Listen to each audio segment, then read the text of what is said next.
আসসালামু আলাইকুম। সবাই কেমন আছেন? আশা করি সবাই ভালো আছেন। আল্লাহর রহমতে আমরাও ভালো আছি। আজকে রান্না করব করলা ভাজি। প্রথমে তেল দিয়ে দিয়েছি, এখন দিয়ে দেব করলা।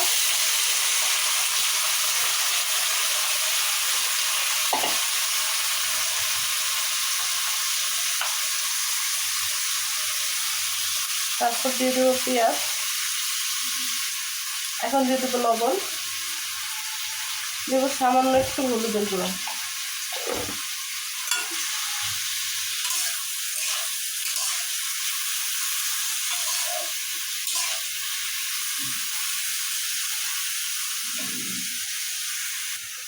দিয়ে দেবো কাঁচামরিচ,